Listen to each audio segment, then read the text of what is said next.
Hello BSc third year students, कैसे हैं आप सभी लोग। उम्मीद है आप लोग बहुत अच्छे होंगे। माय नेम इज आशीष गिरी।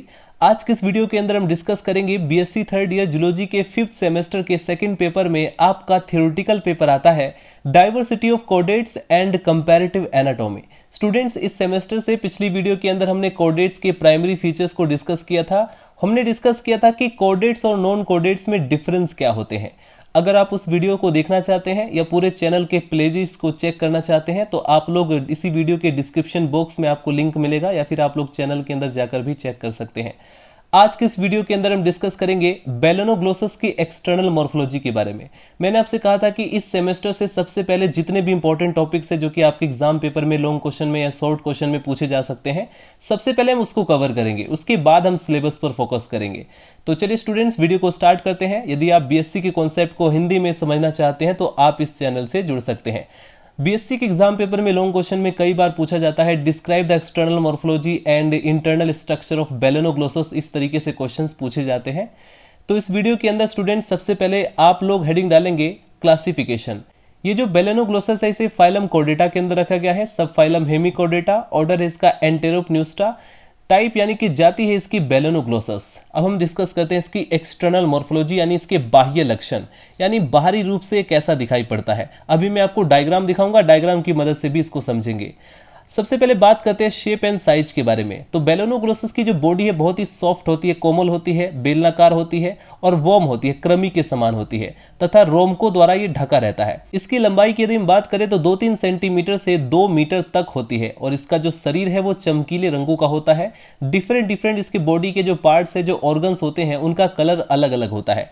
हम बात करते हैं स्टूडेंट्स अब इसके स्वभाव और वास स्थान के बारे में, यानी इसका हैबिटाट कैसा है, किस जगह पर ये रहता है। बेलेनोग्लोसस समुद्री ट्यूबिकुलस या बिल में रहने वाला प्राणी होता है। यह तट के साथ साथ उथले जल जो जेलो वाटर होता है उसमें पाया जाता है और प्रत्येक बिल 2 द्वार होते हैं। अगर आप इसके बिल को देखो जिसमें बनाकर रहता है उस रेत के अंदर, इसमें 2 द्वार होते हैं। एक तो होता है अग्र द्वार, आगे वाला जो कीप के यानी फनल शेप में होता है। एक होता है पीछे वाला द्वार, पस शेप या गोला होता है और इसमें जो मल होता है, जो फिसिस होता है, वो जो है पदार्थ से ढका रहता है। यहाँ पर हम डायग्राम की मदद से भी इसको देखते हैं। इसमें आप लोग ध्यान से देखेंगे तो ये मिट्टी है यानी रेत है जो समंदर के किनारे पड़ी रहती है बीचेस पर। यहाँ पर आप देखेंगे तो ये जो है इसकी आगे वाली ओपनिंग है, फनल ओपनिंग रहती है, इसे हम बोलते हैं, ठीक है। ये एंटीरियर एंड रहता है। इसके बाद ये असेसरी इंटीरियर ओपनिंग रहती है, यानी कि अगर कोई खतरा हो, अगर इधर से कोई आकर के इसको जान से मारने वाला हो तो ये दूसरे बिल से भाग जाए, तो ये इसकी असेसरी इंटीरियर ओपनिंग रहती है। यहाँ पर आप देखेंगे ये इसका जहाँ पर फिशिस जमा होता है, जो ढका रहता है, उसकी बात कर रहे हैं। ये यहाँ पर एनएस वाला भाग रहता है, ठीक है। ये आप ध्यान से देखेंगे तो बेलेनोग्लोसस इसमें पड़ा हुआ है मिट्टी के अंदर। यहाँ पर देख सकते हैं बेलेनोग्लोसस इन बुरो यानी बिल बना करके रहता है। अगर आप लोग ध्यान से देखें स्टूडेंट्स तो बेलेनोग्लोसस मिट्टी के अंदर यू शेप में रहता है, इस तरीके से, ठीक है। आगे नोट डाउन करेंगे स्टूडेंट्स, बेलेनोग्लोसस के तल के रेत या रेतीली मिट्टी में यू के आकार की बिल बनाता है और म्यूकस द्वारा बिल की दीवार को चिकना व मजबूत करता है। अगर आप इसके बिल को देखेंगे तो ये म्यूकस के द्वारा, ये जो है एक म्यूकस का सिक्रेशन करता है जिससे कि इसकी जो दीवारें रहती हैं वो चिकनी और मजबूत रहती हैं। इसके बाद स्टूडेंट्स आप लोग आगे लिखेंगे बेलेनोग्लोसस से आइडोफोम के समान गंध आती है और ये संदीप्तिशील यानी कि ल्यूमिनेसेंट्स होते हैं। इसकी कुछ जातियों से चमकीला हरा प्रकाश निकलता है। ये सब आपको स्टूडेंट्स नोट डाउन करना है ताकि आप अपने एग्जाम पेपर की रिटन कॉपी में लिख सकें अगर आपसे पूछा जाए बेलेनोग्लोसस की एक्सटर्नल मॉर्फोलॉजी के बारे में। चलिए स्टूडेंट्स इसके डायग्राम को भी देखते हैं।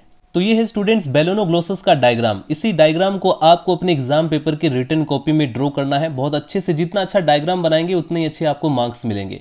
ध्यान से देखिए स्टूडेंट्स इसका डायग्राम। इस डायग्राम के अंदर आप लोग देखेंगे नोमेनक्लेचर भी किया गया है।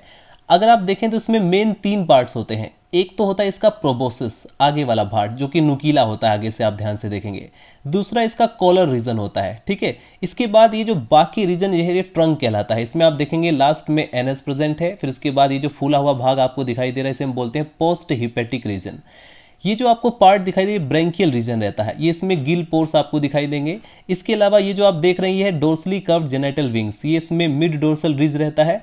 ये जो आपको दिखाई दे रही है हिपेटिक सीका कहलाते हैं और ये आपको जो दिखाई दे रहा है स्ट्रक्चर ये है हिपेटिक रीजन, राइट। तो ये पूरी इसकी बॉडी स्ट्रक्चर है, यही आपको डायग्राम एग्जाम पेपर में बनाना है। इसके बाद स्टूडेंट्स आप लोग आगे की थ्योरी को नोट डाउन करेंगे। बेलेनोग्लोसस बहुत ही स्लगिश एनिमल होता है, बहुत ही सुस्त रहता है। ये रेत में सड़े हुए जो कार्बनिक जो डेड ऑर्गेनिक मैटर रहते हैं, जो सड़ रहे होते हैं, ऐसे को खाता है। इसकी पोषण विधि केचुए के समान होती है, जैसे आप अर्थवर्म को देखते हैं। अब हम इसकी एक्सटर्नल स्ट्रक्चर को देखें तो इसमें मेन इंपॉर्टेंट पॉइंट रहता है प्रोबोसिस, कॉलर और ट्रंक। जैसा कि मैंने आपको बताया था, ये इसका प्रोबोसिस है, ये इसका कॉलर है, इसके बाद बची हुई पूरी बॉडी ट्रंक कहलाती है। अगर हम बात करें प्रोबोसिस के बारे में तो यह मुग्दर के समान पेशी युक्त यानी कि मस्कुलर स्ट्रक्चर होती है जो कि माउथ के आगे की ओर होती है। यह एक संकरे छोटे व्रंत यानी स्टोक के द्वारा कॉलर से जुड़ी रहती है।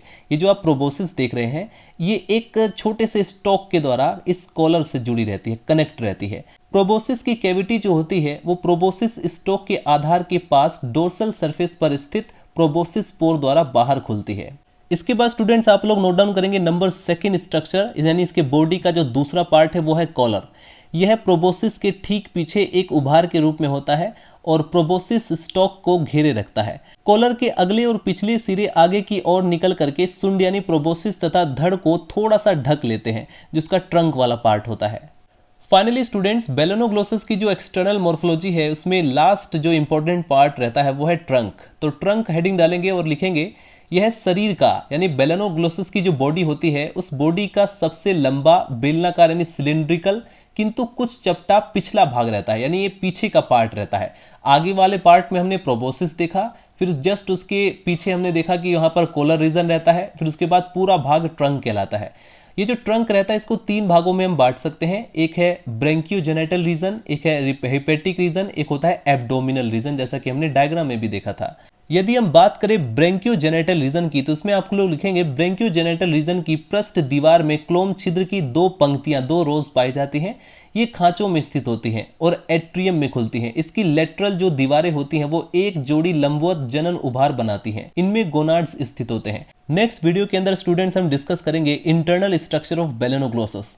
देखिए एग्जाम पेपर में जरूरी नहीं कि सिर्फ आपसे एक्सटर्नल मॉर्फोलॉजी ही लॉन्ग क्वेश्चन में मेंशन करे, आपसे ये भी पूछ सकता है कि मॉर्फोलॉजी में इसकी जो एक्सटर्नल और इंटरनल मॉर्फोलॉजी है वो दोनों ही आपको एक्सप्लेन करना पड़ सकता है। तो नेक्स्ट वीडियो के अंदर स्टूडेंट्स हम इसकी इंटरनल स्ट्रक्चर को भी डिस्कस करेंगे, यानी अभी तक हमने उसे बाहरी रूप से देखा कि वो कैसा दिखाई पड़ता है, उसमें कौन कौन से पार्ट है उसकी बॉडी के। नेक्स्ट वीडियो के अंदर हम इसकी बॉडी का ट्रांसवर्स सेक्शन कट कर देखेंगे, कौन कौन सी सेल्स पाई जाती हैं, वो सब हम इसको इंटरनली स्टडी करेंगे, राइट। तो मिलते हैं नेक्स्ट वीडियो में। अगर आपका कोई भी डाउट हो तो आप लोग कमेंट सेक्शन में मेंशन कर सकते हैं। मिलते हैं नेक्स्ट वीडियो में। Bye bye, Tata.